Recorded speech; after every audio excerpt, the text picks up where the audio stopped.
अहंकार नहीं करना चाहिए। मैं आज अपनों के बीच में सिर्फ ये कहने आया हूं कि आप लोगों से पहले अगर मैं मंच पे खड़े होकर चिल्लाता हूं कि समाज के लिए खड़ा हूं, तो वो इसलिए नहीं कि सिर्फ मुझे चुनाव लड़ना है और मैं चुनाव के समय आप लोगों के बीच में आके बातें करूं। अरे मैंने तो वादा किया, अपना जीवन समर्पित कर रखा है अपने समाज के लिए, अपने सर्व धर्म के लोगों के लिए जिनकी आस्था मुझ में और मेरे परिवार में है। मैंने अपना जीवन उन लोगों के लिए लगा रखा है। जहां जहां जरूरत पड़ेगी, लोग कहते हैं कि वोट लेनी है, मुझे यहां चुनाव नहीं लड़ना। समय का तो पता नहीं लगता, लेकिन मुझे तो ना चुनाव यहां लड़ना, ना मुझे उत्तराखंड जाके लड़ना, ना मुझे राजस्थान जाके लड़ना। मुझे लड़ना है अपनी सीट पर, अपने जिले में, अपने यहां लड़ूंगा। लेकिन चुनाव की राजनीति से ऊपर उठकर जब समाज के मान सम्मान की बात आएगी, तो चाहे आज तो मीरकपुर की बात है, हरिद्वार की बात है, अगर जम्मू कश्मीर भी जाना पड़ेगा तो वहां भी जाके लड़ूंगा। इसलिए मैं तो आप लोगों के बीच में सिर्फ ये निवेदन लेके आया हूं कि इस बोझ को मुझे तार लेने दो। मीरकपुर वालों का हंगा बहुत बड़ा है। आप लोगों की मिसाल देके तो 80% गुज्जर जी रहे, 80% कहने का भाई मीरकपुर टिकोला इकट्ठा हो जाएगा, जैसे हमारे यहाँ भूरा कंडेला बोला जाता है। तो इसीलिए आप इसे इतने ज्यादा सीरियस ना लो। जितना आप लोगों ने करा वो बढ़िया। मैं अपनी तरफ से देखो, जब भी है जो कुछ है भगवान का है, बाबा की कृपा है, सब गुरुदेव के आशीर्वाद से है। इस लायक है कि ऐसे लोगों को हम माकूल जवाब दे सकें। और मैं यहाँ मीडिया के माध्यम से, अभी रामू भाई ने कहा, सुदेश भाई ने अभी सारी बातें रखी, मैं मीडिया के माध्यम से एक बात कहना चाहूं। हमारी लड़ाई किसी समाज से नहीं है। कोई कह रहे हैं, बहुत से लोग बनाने की कोशिश कर रहे हैं कि ब्राह्मण वर्सेस गुर्जर बना दे। नहीं, क्या यहाँ पे बाबा जी का आशीर्वाद लेने ब्राह्मण नहीं आते? क्या हमारे बीच में ब्राह्मण समाज के लोग नहीं बैठे? हमारी लड़ाई ब्राह्मण समाज की, गुर्जर समाज की है ही नहीं।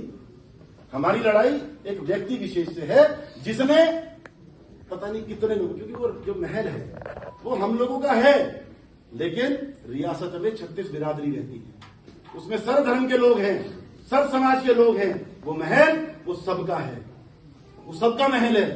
किसी व्यक्ति को यह अधिकार नहीं है कि वो सर्व धर्म की भावना को ठेस पहुंचाए। आज अगर कुछ दिखाई नहीं दे रहा, उसके बाद क्या है? आप इसको जाति की लड़ाई, जाति की लड़ाई नहीं। ब्राह्मण हमारे पहले भी पूजनीय रहे हैं, आज भी पूजनीय है, और जब तक मेरे ख्याल से हमारे बच्चे पोते पड़पोते आगे हम सबको ये संस्कार देते हैं कि सर्वोपरि ब्राह्मण पूजनीय है। सबसे ज्यादा हमारा ही समाज सबसे ज्यादा ब्राह्मण समाज को मानता है, उनको सम्मान देने का काम करता है। लेकिन जो व्यक्ति गलत है, मैं तो यही कहता हूं कि ना तो वो किसी समाज को प्रतिनिधित्व कर सकता है, ना ही वो किसी समाज का होता है। गलत व्यक्ति तो गलत ही होता है, उसका अपना एक अलग ही समाज है और उस समाज का कोई नाम ही नहीं। तो इसीलिए इसको अन्यथा ना जोड़ा जाए। मैं विधायक जी को सिर्फ एक बात कहना चाहता हूं, क्योंकि अब तक मैं बहुत ज्यादा इसमें बोला इसलिए नहीं क्योंकि हम नहीं चाहते थे किसी तरीके से माहौल बिगड़े, लेकिन सिर्फ उनको मैं, उनसे तो उम्र में बहुत छोटा हूं, तजुर्बा बड़ा हो सकता है, क्योंकि जो हरकत उन्होंने की है वो मैच्योरिटी वाली नहीं है। आप एक जिम्मेवार पद पे बैठे हैं, आप एक सदन का प्रतिनिधित्व कर रहे हैं और आप इतनी छोटी बातें कर रहे हैं। आप इतनी छोटी बात करोगे आप? तो मैं तो सोशल मीडिया के माध्यम से विधायक जी को सिर्फ एक निवेदन करना चाहता हूं, ढंग में रहो। अभी तो एक छोटी सी ठोकर लगी है आपको। ये तो आज मान लीजिए कि राजा साहब ने आदेश करके इस महापंचायत को रोकने का लोगों से आह्वान किया। आज रोकने के बाद इतने लोग इकट्ठे हो गए। कल्पना करके देखिए कि अगर रोके ना होते तो वहां क्या आलम होता। उसके बाद सबको अंदाजा हो जाता कि धरती पे समाज क्या अस्तित्व रखता है। मैं इन शब्दों के साथ पब्लिकली ओपन नहीं करना चाहता। समिति है, मेरे बड़े बुजुर्ग हैं, मैं अपनी तरफ से जो वहां पे जो भी हो, इस महापंचायत को रोकने का लोगों से आह्वान किया। आज रोकने के बाद इतने लोग इकट्ठे हो गए। कल्पना करके देखिए कि अगर रोके ना होते तो वहां क्या आलम होता। उसके बाद सबको अंदाजा हो जाता कि धरती पे समाज क्या अस्तित्व रखता है। मैं इन शब्दों के साथ पब्लिकली ओपन नहीं करना चाहता। समिति है, मेरे बड़े बुजुर्ग हैं, मैं अपनी तरफ से जो वहां पे जो भी होगा, मेरा निवेदन है आप लोगों से कि ये जवाब हमें दे लेने दो। उन्हें बता दो कि मेरे जैसे तो छोटे छोटे सिपाही अभी समाज के बैठे हैं, जो जब समाज की इज्जत की बात आएगी तो आर पार करना जानते हैं और मुंह तोड़ जवाब देना चाहते हैं और घर में घुस के देना जानते हैं।